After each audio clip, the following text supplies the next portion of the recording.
Assalamualaikum warahmatullahi wabarakatuh. Perkenalkan, nama saya Sofianti Ananda, NIM 19075108. Baiklah, saya akan memulai praktek makanan tradisional Minangkabau, yaitu membuat gulai kapau.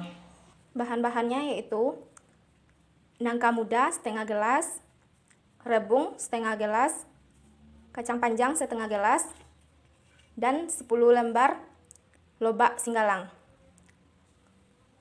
Selanjutnya 3 gelas santan. Untuk bumbu-bumbu ada bawang merah, bawang putih, kunyit, jahe, lengkuas, kemiri, daun kunyit, daun salam, daun jeruk, serai, dan cabai merah.